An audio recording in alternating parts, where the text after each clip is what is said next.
Art Against Mental Illness. As promised in the last episode, Books Against Mental Illness, here's my 2024 episode about my pathological distaste for so-called art speak.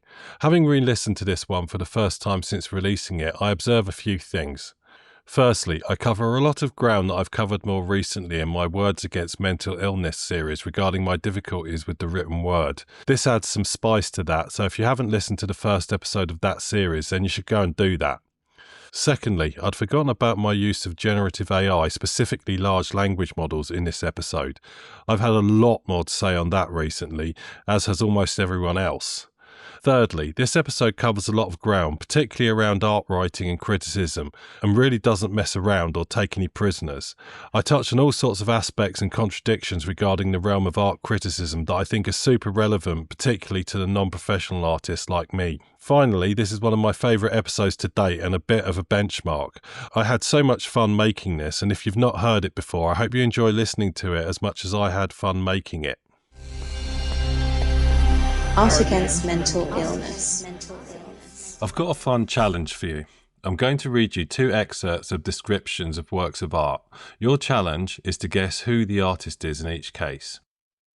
Right, description number 1. The juxtaposition of the saturated hues, an eternal crimson juxtaposed against a sombre umber, invites a dialectical engagement with the viewer's psyche, invoking a liminal space that oscillates between the corporeal and the metaphysical. This chromatic dichotomy serves not only as a visual stimulus, but as a conduit for existential contemplation, prompting an introspective traversal through the labyrinthine corridors of the subconscious. Well, that was bracing. On to description number 2. The compositional structure, characterized by a harmonious juxtaposition of verdant hues and cerulean skies, evokes a sense of serene equilibrium. Yet it's precisely this equilibrium that invites a critical examination of the artist's intentionality. The brushstrokes, while ostensibly gestural, reveal a paradoxical tension between the immediacy of expression and the calculated precision of execution. Heady stuff, that. Maybe pause this and take a minute to think about it. Consider the nuances and observations within each paragraph. Go back and listen again. Really bathe in them. Really think. So what do you think? Number 1 sounds like an abstract piece. Something based on fields of colour. Gotta be someone like Mark Rothko with his giant serene squares, right? Okay. Number 2. Serene verdant skies? Gestural yet calculated? Constable maybe? J.M.W. Turner perchance? What did you guess? Don't tell me, I don't care. I know who these relate to. If, for the first one, you guessed Rothko, then you were totally correct. Well done. A big tick with a letter A with a big star next to it for you. And if you guessed Constable or Turner for the second one, then you're not only a bit wrong, you're wrong right off the edge of the canvas and onto the floor. The second description was of a work by none other than the afro-adorning king of serene, painterly schmaltz, Bob Ross. He of the joy of painting off the telly. The guy that conjures up formulaic woodland scenes using nothing but the power of his mind and a giant palette. Maybe Bob is your idea of the panacea of fine art, but I think most would disagree, not least the type of people who would write a description like that above. So who would write such a thing? It won't surprise anyone to discover that both descriptions were written by ChatGPT, lord of the chatbot AIs. The prompt I used was, quote, write a critique of a Bob Ross stroke Mark Rothko painting using the most incomprehensible and pretentious art speak possible. And that's what it came back with. Just for the sake of balance, here's a description of Ross's work from Google's Gemini AI. The most aggressively and uniform application of pigment speaks to a deep-seated fear of the unpredictable, a desperate attempt to control the chaotic flux of the creative process. The resulting effect, while superficially pleasing, ultimately exposes a profound ontological insecurity, a yearning for a stable, immutable reality that is, of course, fundamentally unattainable. So what does this tell us about how art is portrayed in the art world? 1. It's usually impenetrable, pretentious gobbledygook that seems aimed at alienating the reader. 2. It's so ubiquitous and homogeneous that and I assume any, dumb AIs designed to regurgitate text stolen from the web can reproduce it convincingly and in basically the same language and even using basically the same words. 3. It can be used to describe any work in pseudo-academic terms that render its use meaningless. And 4. It's called art speak, and I hate it. Yay for me for cutting right to the point for a change. Why am I talking about art speak? Well, I was actually researching for the next article in my How to Be Creative series, which is to be about the tension between mastery and creativity. The research process tends to lead my ever-inquisitive squirrel brain down many a rabbit hole. This particular rabbit hole led me to a bunch of books, websites and articles about various artists, and I was forcibly reminded why I am not an art scholar. I plan to do a whole episode on art books sometime soon. I own lots of art books and I love them. I'd buy more, but I lack the space and the money. But if I hate art speak, why do I own so many art books? Simply, it's about the pictures. I very rarely read any of the accompanying text because I find it arduous to the point of physical pain. I've never really been good at reading. As a kid, I really struggled and I didn't read a novel cover to cover until my early 20s. When presented with a field of text, my brain just sort of seizes up. I've since learned that it's likely down to a combination of my ADHD lack of patience as well as, it seems, unrecognised dyslexia. I can read, but I tire of it quickly and rarely finish whole books even when I'm interested in the subject. It takes too long, it's too taxing and I just move on. So I like writing that's concise, clear, uncomplicated and meaningful. This is not a matter of taste, it's a matter of necessity. So needless to say that the verbal excesses of writers like Jane Austen or the willfully never getting to the pointery of Proust or Joyce are never at the top of my literary pick list. Conversely, I find science speak generally easy to understand, can gobble up whole Wikipedia pages without much stress. I like science fiction writing for its breadth of ideas and lack of flowery prose. To repeat, I don't have a problem with excessive or complicated language, I simply can't pass it. Shakespeare is a complete no-go zone for me.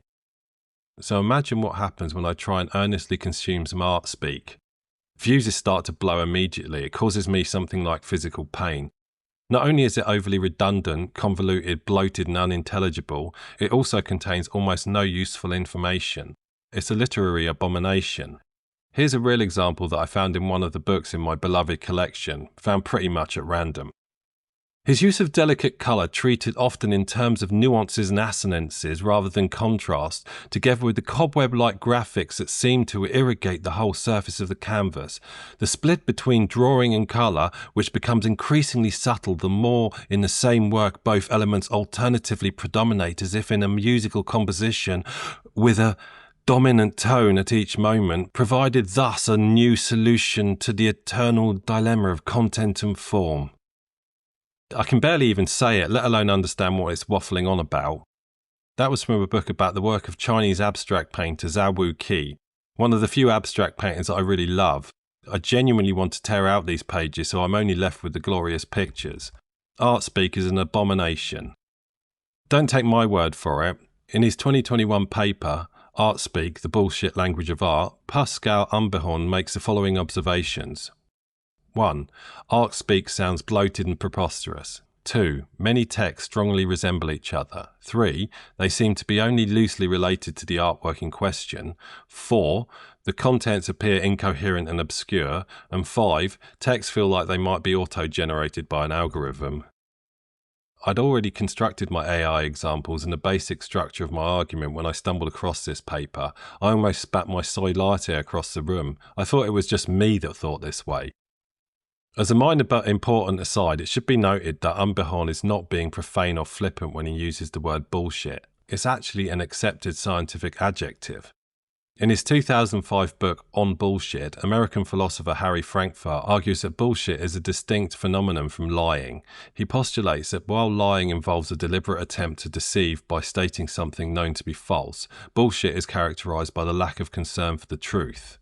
Bullshitters are not primarily interested in whether their statements are true or false, rather that they are focused on creating an impression, often of competence and authority. So basically it's the old maxim that anything stated with sufficient enough conviction may as well be the truth to most people. As an aside to the aside, given that I started off this episode with some text generated by ChatGPT, it's amusing to note that large language models' propensity to assert bullshit by way of hallucinations has not gone unnoticed. In their 2024 paper, GPT is Bullshit, Michael Townsend Hicks, James Humphreys and Joe Slater build on Frankfurt's ideas to suggest that, quote, insofar as both lying and hallucinating require some concern with the truth of their statement, LLMs are simply not designed to accurately represent the way the world is, but rather to give the impression that this is what they are doing. They go on to coin two new terms, quote, we draw a distinction between two sorts of bullshit, which we call hard and soft bullshit, where the former requires an active attempt to deceive the reader or the listener as to the nature of the enterprise, and the latter only requires a lack of concern for the truth. We argue that at minimum, the outputs of LLMs like ChatGPT are soft bullshit. It's hard to disagree. I'll put links to these books and papers in the show notes. You should definitely check them out. They're mercifully free of bullshit. Back to the matter in hand. It should be obvious how the term bullshit applies to art speak. So what is art speak exactly, and why does it exist? I asked ChatGPT to explain it to me like I was a 5-year-old, and here's what it said. Imagine you're playing with Lego and you build a really cool spaceship. But instead of saying, I built a spaceship, you say something like, my construction utilizes interdimensional spatial vectors to explore the deconstruction of traditional aeronautical paradigms, which I think pretty much encapsulates it. Using convoluted, overly intellectualized language to describe something, seeming to say something profound but failing to really say anything at all. Such language can be found in art gallery brochures, art journals, pamphlets and magazines anywhere you go in the world. Every art student has their carefully crafted art speak blurb which eruditely explains their unparalleled approach to whatever artistic form they chose. We are expected to accept that an artwork was channeled from the deepest recesses of the artist's soul via the medium of culture, while the same artwork also being a deeply considered reflective study on the interplay between dark and light as a deeply considered philosophical commentary on the nature of sentient existence. All with a straight face. Most artists that I've ever come across are intuitive individuals. It comes with the territory. Yes, bodies of work can develop underlying philosophical narratives and commentaries, as can individual works. But does that 5-meter abstract work of planar colour really reflect the banality of war? Most people will simply look at it and think to themselves, I like that colour. And since most art is intuitive in nature, it's unlikely that the artist was thinking about the horrors of war while painting it, except I suppose if they were in a war zone at the time, rather than a warehouse studio in New York. I suspect that the majority of such descriptions were dreamt up after the fact by the artist or their agent or a gallery owner in an attempt to project some depth on something that is largely aesthetic in nature. I don't have a problem with this. I just wish that A, the art community was honest about this, and B, they would do it in a less bloody unintelligible and alienating way. But that's precisely the point, isn't it? The hoi polloi are supposed to feel alienated and patronised by such texts. It's a thinly veiled strategy to gatekeep by using faux intellectualism. This keeps the art fraternity exclusive and gives wealthy art buyers something to feel clever about at dinner parties. In short, it really has nothing to do with art at all. It's a parasitic cultural meme that perpetuates itself by taking over the mind of those exposed to it and turns them into eloquent-sounding drones. Leo Tolstoy didn't mince his words on this subject. This is what the bloke who wrote War and Peace, the book that, by cultural convention, all other works of text are not, had to say about art criticism. Quote, and I'm not going to do a Russian accent here. The artist, if a real artist, has by his work transmitted to others a feeling he experienced. What is there, then, to explain? If the work be good as art, then the feeling expressed by the artist, be it moral or immoral, transmits itself to other people. If he transmitted to others, then they feel it, and all interpretations are superfluous. If the work does not infect people, no explanation can make it contagious. An artist's work cannot be interpreted. Had it been possible to explain in words what he wished to convey, the artist would have expressed himself in words. He expressed it by his art only because the feeling experience could not otherwise be transmitted. The interpretation of works of art by words only indicates that the interpreter is himself incapable of feeling the infection of art. The quote from his 1897 book What is Art not only says that art by definition cannot be explained, but anyone who tries to do so is incapable of appreciating that art. Don't hold back, Leo. He goes on to say, as soon as art became not art for the whole people but for the rich class, it became a profession. As soon as it became a profession, methods were devised to teach it. People who chose this profession of art began to learn these methods, and thus professional schools sprang up. Classes of rhetoric or literature in the public schools, academies for painting, conservatoires for music, schools for dramatic art. In these schools, art is taught, but art is the transmission to others of a special feeling experienced by the artist. How can this be taught in schools? Tolstoy received nominations for the Nobel Prize in Literature every year from 1902 to 1906, so he knows his stuff, although I doubt he was without his critic, so no doubt there's some sour grapes fermenting somewhere in there. It's surprisingly lucid and accessible as a book, given its subject matter and the time of writing. I'll definitely be returning to it. Many of his views on this stuff really resonate with me, which is kind of ironic since I've never read any of his fiction, and given my distaste for long text, it's likely that I never will. I could never understand the existence of art schools and have always struggled to not only understand art criticism itself, but why it exists at all, at least in the predominant form. Art is about feeling, and feelings are hard to convey. It's why so many people rely on it, either by production or consumption of art, to communicate and experience emotions. In most cases, that job is done the moment the viewer sees the artwork. If it fails to elicit some emotional response from the viewer, it's either bad art or just not something that resonates with that viewer. As I've said before, you cannot simply divorce the artwork from the artist, and context really matters. So some information about the artist that made the item and the context surrounding this may well enhance the impact of the piece. But this is exactly that, context. You can just use normal human language to do that. There's no need for pseudo-intellectual drivel. Many, if not most, artworks are self-explanatory and/or are in no way improved by convoluted explanations. This goes for titles too. In some cases, the title of the piece is integral to the artist's interpretation of the work. But it's often not necessary, and many artists don't name their artworks at all. If I see a lovely seascape watercolour, it's nice to know that it's the harbour at Padstow in Cornwall, especially if you happen to be located there at the time, but it's not essential. But then delicate landscape watercolours aren't the type of artworks given the art speak treatment, are they? It's usually abstract, supposed think pieces or room-size installations. They need explaining because they need to justify their existence. They need to justify the price tag. Understand that I'm neither denigrating contemporary or modern art here, or the thousands of galleries and organisations that power the real art industry, or the publications and institutions that support artists' heritage and history. To be honest, I'm not even sure I'm denigrating the people writing this drivel. I just wish it would go away. I wish the prevailing conventions and consensus of how to talk about art would just sod off. I'm also not suggesting that all writing on art is bullshit, just that the art world is particularly susceptible to it. This is not a small niggle. As you might have noticed, I take the broadest possible interpretation of what constitutes art and creativity due to my conviction that the production and consumption of art is vital to a functional society and one of the most effective means of managing mental health.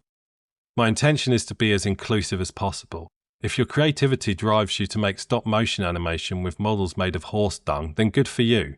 As I said in my episode on identity in art, you need to pour yourself, the essence of you, into your art for it to be fulfilling and for it to come across as authentic to the viewer.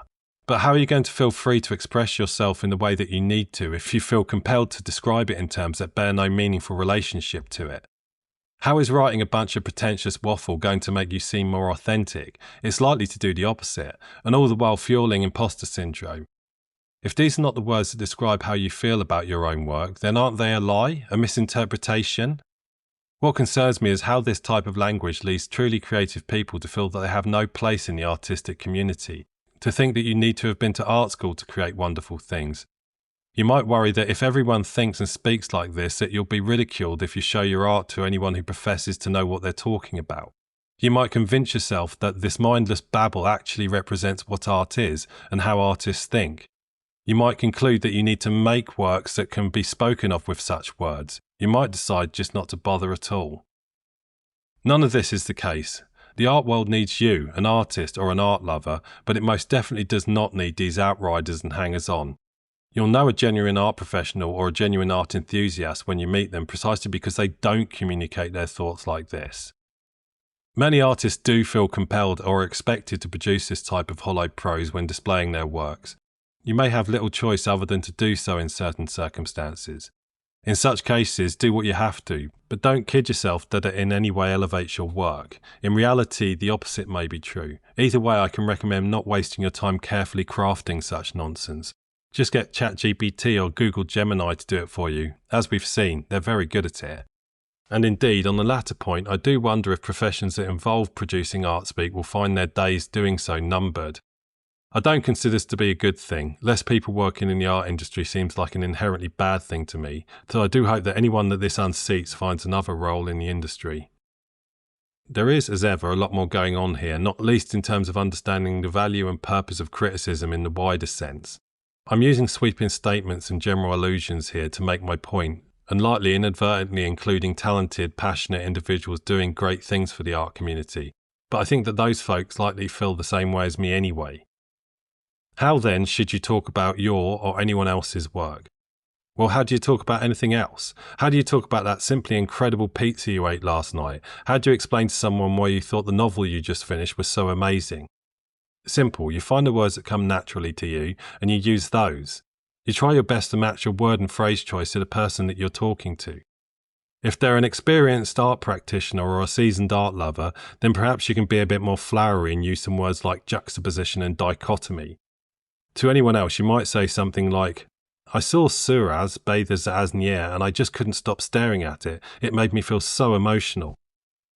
Or you could say, the juxtaposition of industrial elements with the natural landscape subtly underscores the burgeoning tension between urban expansion and pastoral retreat. You might get a blank look, but at least you'll sound clever. Your choice.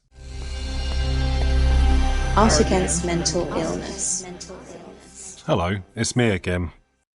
I just finished recording this and I was eating my lunch and leafing through one of the books I left out when I was doing some research for this. It's a book about Francis Bacon by someone called Michael Lierris. And I just scanned through some of the text and found this paragraph and just started reading it, and noticed that this paragraph was not only in the most heinous of art speak, but is also basically one entire long sentence. So by way of an addendum to this episode, I'm going to attempt to read this sentence and see how I get on with it. I'm reading directly from the book here. It's a good book and Francis Bacon is a good artist. Let's see how well I butcher this line. Behind the glass, which according to him is a means of unifying material unevenness in the painting, by which I suspect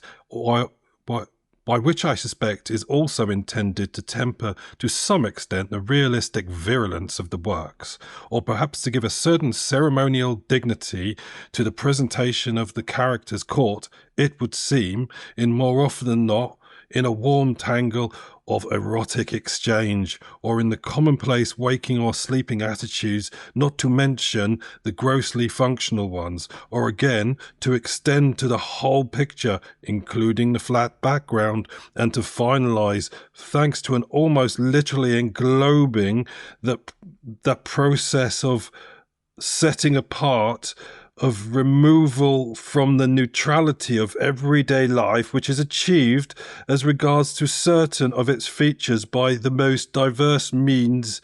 Bacon's canvases, at once so effervescent and so controlled, provide for the spectator, who looks at them as a whole and grasps them in their diversity, as a striking image of this unique contemporary artist in all his complexity, a complexity I had hoped markedly to reduce by studying him in the mirror of his work. Oh my God, that was one sentence. Please God help me. Art against mental illness.